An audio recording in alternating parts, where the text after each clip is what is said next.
Bienvenidos, hablemos un poco del traslado de fondo pensional en Colombia y de los beneficios de los distintos regímenes existentes.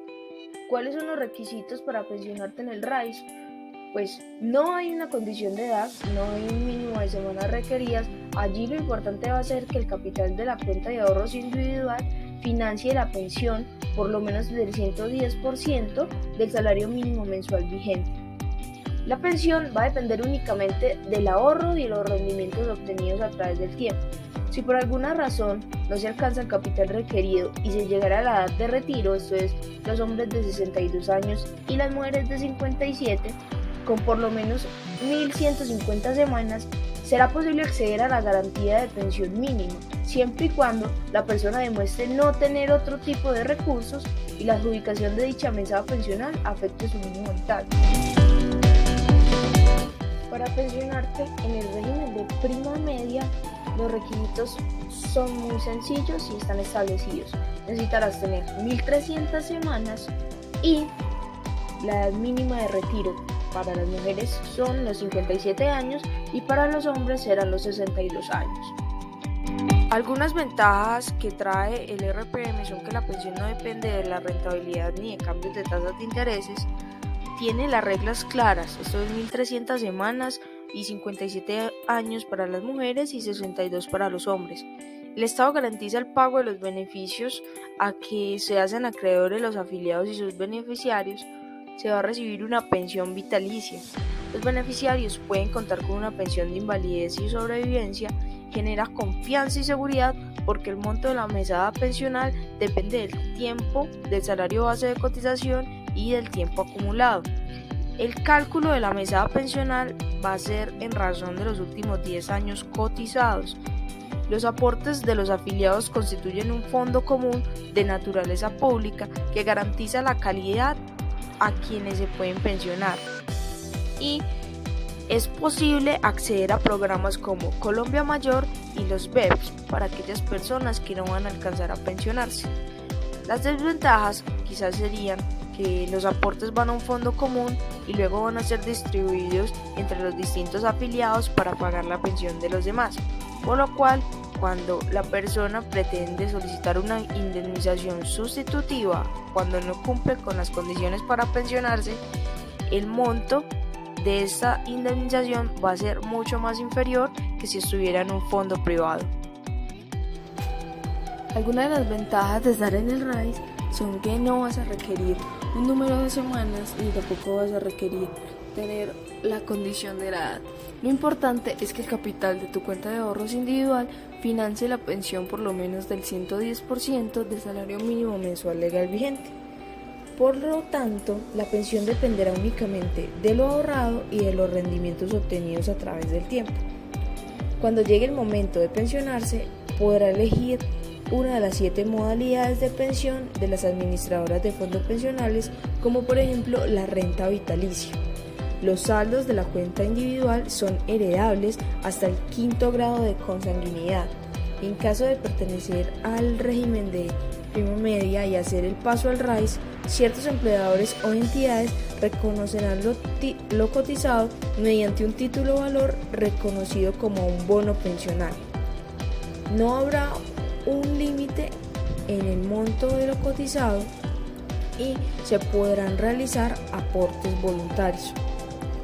Cumplida la edad, siempre y cuando el afiliado no cumpla con las condiciones para pensionarse y no alcance las 1.150 semanas, podrá solicitar la devolución de los saldos, el cual será mucho más beneficioso que la indemnización sustitutiva del RPM. Sin embargo, al depender la mesada pensional de lo ahorrado en la cuenta de ahorros individual, el porcentaje de la pensión va a ser variable y dependerá únicamente del capital acumulado y del contexto social.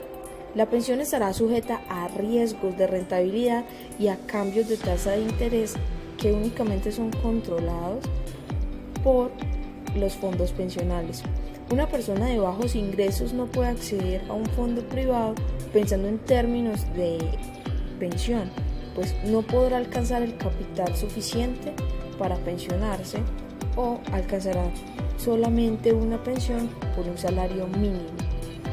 Los bonos pensionales pueden tardar en ser reconocidos hasta un año, lo que va a retrasar el reconocimiento de la pensión de vejez y además no va a tener lugar a retroactividad como si ocurre en el RPM. Estos rendimientos son altamente inestables y es posible sufrir afectaciones con facilidad. El monto de la mesada pensional dependerá únicamente de este capital acumulado en la cuenta individual y no va a ser posible ingresar a programas como BEPS o Colombia Mayor.